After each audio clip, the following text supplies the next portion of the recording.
So I'm Steve Sullivan. I want to just start off by saying I don't do this every day. My normal job isn't speaking in front of people, so I'll do the best I can. I'm a member of the Cannon Falls Fire Department. I've been on for about 21 years, so I'm kind of one of the old guys on the department with the gray hair and everything. I can tell you I thoroughly enjoy being on the fire department. The city of Cannon Falls, I think, does a wonderful job with our fire department.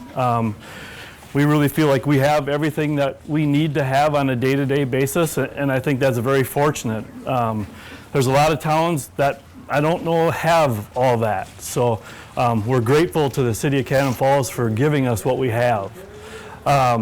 We've got 30 guys on the fire department. We are all volunteers. We're volunteers. Every once in a while I hear the comment about, but do you guys get paid? So we do get paid. It's we're on the minimum salary or minimum hourly wage. So there is, when we're on a call or something, it isn't like we don't get paid at all, but it's minimal. I don't think there's a guy on the fire department that's there for that hourly wage. They're there because they want to be a firefighter and they want to help people of Cannon Falls and our surrounding area. Like I said, there was 30 guys on the department. Each of us, when we join the fire department, we're given a number. My number is 4609, and that stays with me for as long as I'm on the department. It's kind of a tradition thing. I know Rich has been on the department and had his same number for all the years that he was on there. Currently, we have 2 engines. I brought one of the engines over today, and we can go look at that when I get done. We have another engine that sits at the hall that's about 30 years old. It's going to be soon, I think, probably replaced. That's kind of a life expectancy for an engine on the department. And then a few years ago we bought a ladder truck, which was awesome to have and is awesome to have. And we have a new rescue rig down there. We've got 2 tender trucks that we use to carry water if we have a rural fire scene. We've got 2 trucks that hold the water that we would take out of town if we've got a structure fire. In town, we can use our hydrants, so we don't need those trucks. And along with that rescue truck, we've got one more pickup that we run on medical calls, and then we've got another pickup that we use for grass fires and miscellaneous other calls. So that's a lot of stuff. It's a lot of money that the city puts out for us to have, which is awesome. We're grateful for that. Turnout gear for us, everybody's got their own turnout gear, and then we've got air packs that we use if we go into a fire, or really now just being at a fire scene if there's a lot of smoke. I don't know if you've heard on TV before, there's kind of a new cancer awareness thing for firefighters. They're kind of learning that all the smoke and stuff that we're breathing in when we're on that scene, even if we're not inside the house where it's really smoky, is turning out to be not so good for us. Not new maybe, but the things that are inside of a home, or the polys and the plastics that are inside a car, is starting to be kind of proven that it's hazardous to our health. So we're trying to take steps to mitigate that and to be more safe when we're on a scene. Try to make sure that we don't breathe that stuff in as much as what we did before. We clean our gear a lot more than what we did when I think Rich was on the fire department. If we're at an active fire and our clothes get smoke filled, it's mandatory now that we wash that gear and get all those carbons and stuff out of the gear, because that's one of the things that will weep into our bodies. So just to try to keep things cleaner is a real change in the last maybe 5 years on the department. So that's just something that's out there that we try to make sure that we remember to do, because we want to be as safe as we can. we definitely want to help anybody that needs to be helped, but to be safe as we can for ourselves as well. With that, I don't know if anybody got any questions for me? Oh, we got one right there, guy. We do not have a helicopter. Maybe someday. They're talking about getting drones. Yeah, and they use helicopters for if they have a forest fire or something. They do use helicopters. We just don't have that. We have access to a helicopter. The DNR, we've got a number. If we would have a big, what am I saying, wetland fire or woods that would be on fire, we can call the DNR and they'll bring their helicopter in and assist us in getting that fire out. So that's a very valid question. Good job. Anybody else? So what's the average years that you guys get beyond the department? So it kind of depends on when you get on. I got on late in life, and they're going to kind of boot me out when I get to be 60. We have a retirement age of 60, and then you're asked to retire. And which I think is a good thing. As I'm getting up in age, I know I can no longer do some of the things that I did when I was young. I like to think I have a little bit more knowledge than what maybe some of the new guys do. So there's a place for everybody, but 60 years old is our maximum. So I'll maybe, if I last till 60, I might get 24 years on, but you can be on at 18 years old and get a ton of years on. So just kind of depends on when you join the fire department. The most anybody had was 37. 37, was that Chuck? Or was that, who? Ron. Oh yeah, Ron, that's right, yep, Ron Freiburg. And Rich is good with numbers. 37 years that man had on, that's a lot. That's a lot of dedication. Yep. Do you need any certain educational background to be firefighter? So when you join, you have to commit to going to firefighter 1 and firefighter 2 school, and then we also ask the guys to be a first responder. So there's some schooling there also. Some of it we can do in-house, and some of it we can't. So there's definitely some training that has to be done to get certified. They're now required to be firefighter 1 and 2. So, and that's basically I mean, if I was to go to a full-time department, that's what they are. So we really have the same qualifications as they do, just that we're volunteer. Is it easy to get new firefighters when people retire? You know, so when I first got on, I can remember the guys telling me that there was a waiting list to get on the fire department. And I mean, and it was a long waiting list. And it did take me a while to get on from when I was interested in it. Today, that waiting list has gone down a little bit, but whenever we have a vacancy, we are really lucky. We still have at least a handful of people that want to be on the fire department. It's gone down some over the years, but again, I think we're really fortunate. There's towns, small towns like Cannon Falls, that struggle to retain 30 guys on that department, and we don't.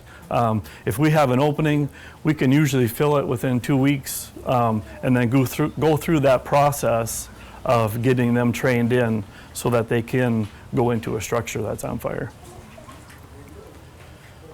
Anybody else? Yeah. How many people are on call at any one given time? So I like to say we're all on call 24 hours a day, all year long. We don't have a paid on call, so we've got 30 guys on the department.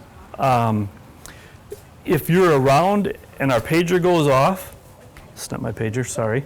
So everybody carries a pager, and we're expected, if that pager goes off during the day, I'm fortunate I can leave work. My employer lets me leave work, which is great, then to respond to whatever that call would be. Some of the guys work out of town, so they can't respond. but they can respond at night or in the evening or on the weekends. So, like I said, we don't have a paid on call, but when that pager goes off, we want everybody to respond that can. If during the day, it's a tougher time for us because people are working and can't leave their jobs. And there's a lot of people that work out of town that are on the department. So if we would happen to get a structure fire and we don't have enough people to respond, then we do what we call mutual aid with our surrounding towns. So whether it would be Randolph or Meesville, Watamingo, Zumbrota, we do that with those other departments. And so we would ask them to come and help us if we're kind of on their side of the territory. And likewise, they do the same with us. We will go help them if they're short and need more manpower. So there's no So we don't, thing involved. right, yep. Money-wise, that's good for the city of Cannon, yep, because we don't have full-time people that are on that paid on-call thing. The fire department does not have that. And so far, it's working. There may come a time where if Cannon keeps growing, and if we have less people that are able to respond during the day just because of work, that may have to change, but so far, it's worked like it has. Anybody else? That was, oh, go ahead. Do you have any women on the department, or are can they qualify to be on the fire department? So we don't have any women on the fire department, but they absolutely can qualify to be on the fire department. There's a committee on the fire department for that. As we hire, they kind of do interviews. And honestly, I can't remember if we've ever had a female apply or not. I couldn't give you an accurate answer on that. I don't think we have, but I don't know that for sure. But there's some volunteer departments around here that do have some females on their department, and they would definitely be welcome. Yep. What is your response time to fires like say in town and then in the country? Yeah. So our response time, I would say generally from the time our pager goes off till we would be in that truck ready to go down the road, I would say between 5 and 10 minutes.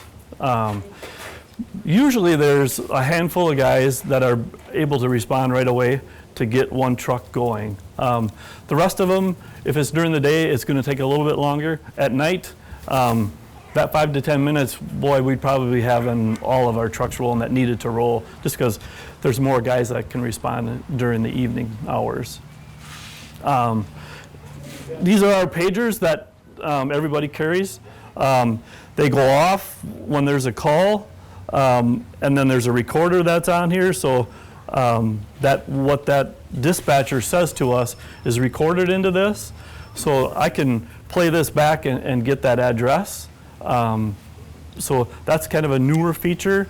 The other thing that we have too now is there's quite a few of us that have a smartphone. We also get the page through our phones now, and they'll put the address in there and kind of give us what that call was. So we're able to hit that address in our phone, and then that will give us, if it's out in the country, it'll give us directions on how to get there. Nothing is ever perfect. Every once in a while that address doesn't populate like we would like it to populate, or might take us to the wrong area, so we still got to know how to look at those maps and know where we're going. They cover a large area too, so it depends on where the fire is. Yeah, right. I mean, if it's in town, we'll be there shortly, but I mean, if we go out to Vesa, that's at least a 10-minute road time to get there. So you can kind of imagine, if there was a small fire, takes us 5 to 10 minutes to get going in that truck, and another 10 minutes to get there. If there's no suppression in that fire, by the time we get there, odds are it's going to have gained quite a bit of steam, and we'll be kind of fighting the battle to get that out. Anybody else?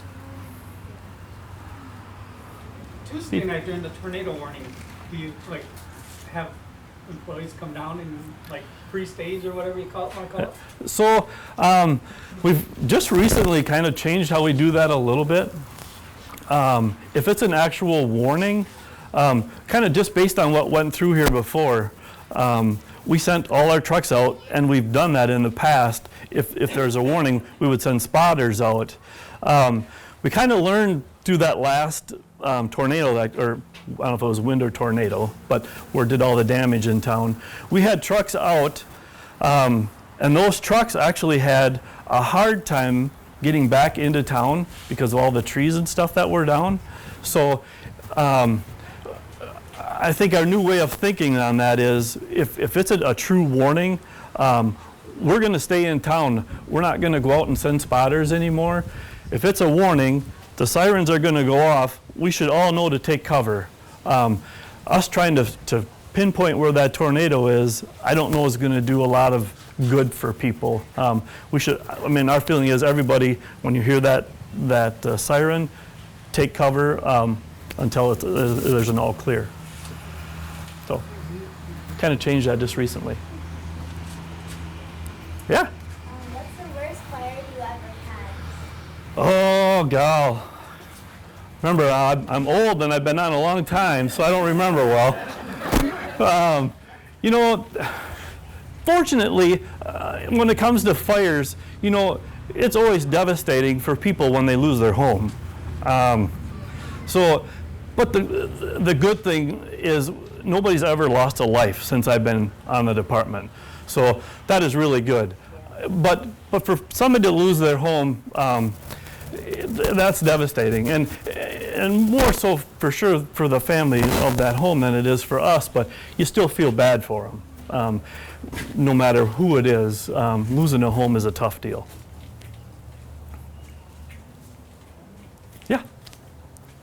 A long time ago, I remembered something about money from townships being contributed to the fund or city. How does all that work? Yep. So I can only give you just a general there. I don't know how all that works, but but you're right. The townships pay a percentage of what they take in to the fire department. So I know that the city kicks in the biggest amount as far as funding the fire department, but the townships all pay into the fire department also every year. I know it's a small percentage, but I honestly couldn't tell you what that is. But you're right, they definitely do pay to help fund the fire department. Yep.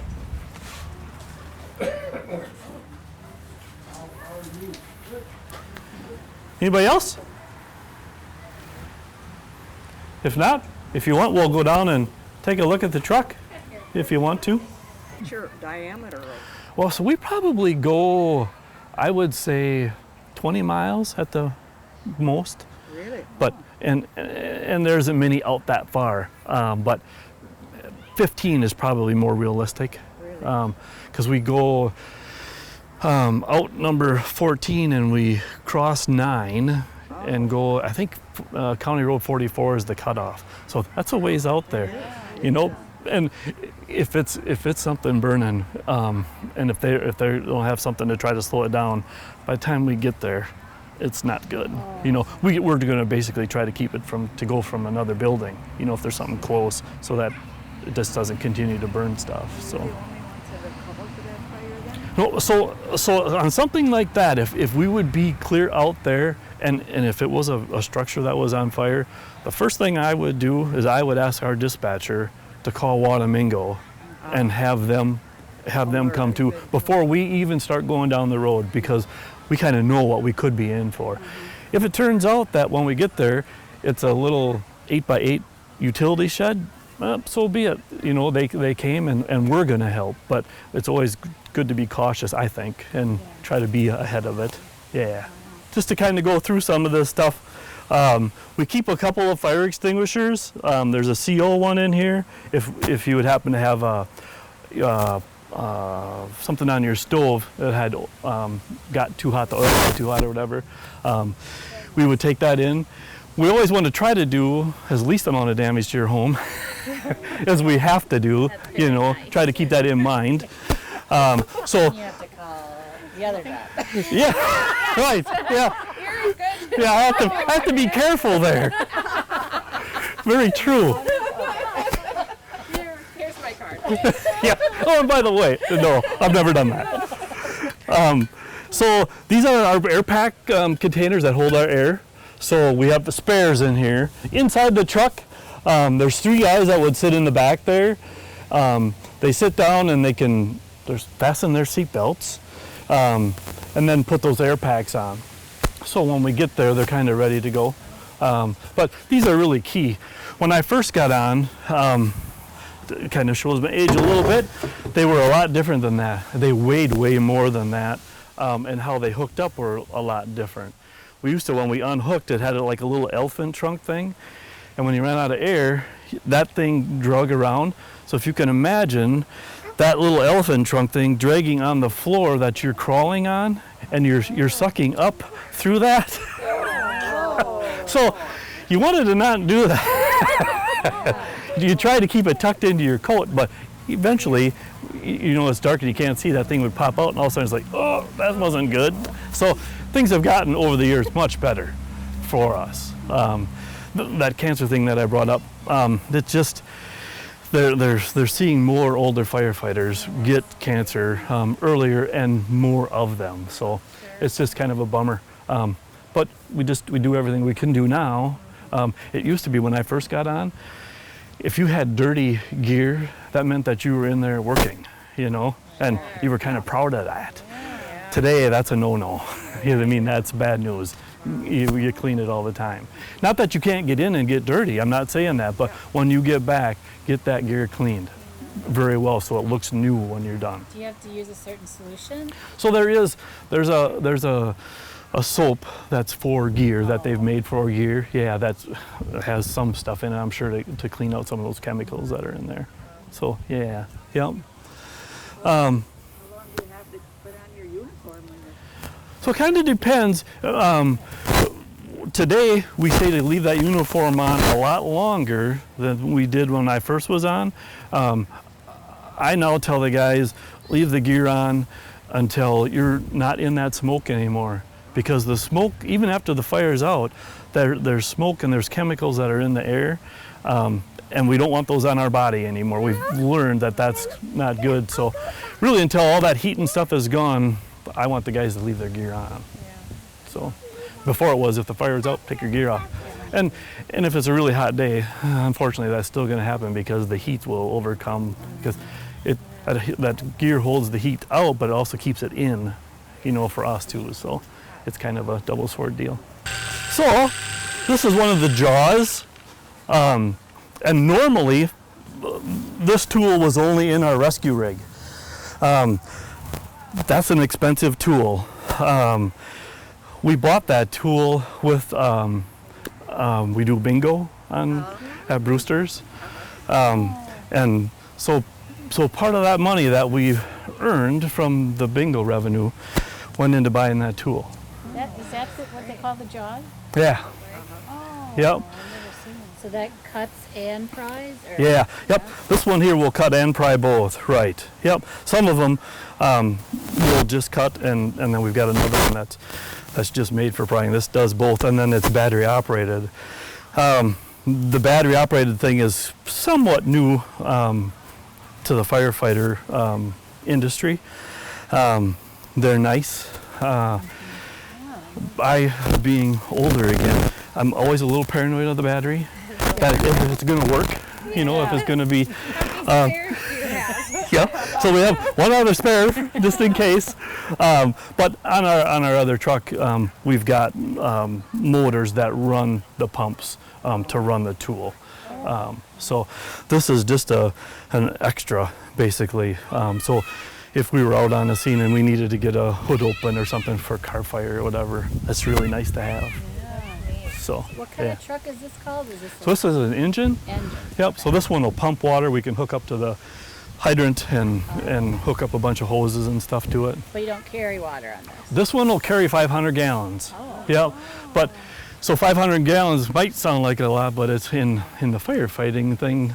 If it's a structure, it's nothing. Yeah. It gets us going on a car fire, though. If there's a car fire, a lot of times we can get that out with this. We also have foam, so foam will help put a fire out quicker. So this truck carries foam, so we can put the foam with the water, and it makes a white foam that'll suppress a fire. So yeah, it smells good actually. Close. Yeah. So, yeah, we do. There's a little portable. So with that foam, it's on board in a truck, and then we've got a little, it's more of an inexpensive thing that goes through a line where this is foam, just in a solid. So the water goes around this, and then it creates that same type of foam, just not quite the density that this other foam will do for us, but more portable. So, yeah, over the years, there has been some changes, and just like with everything else, and it's usually for the good. So.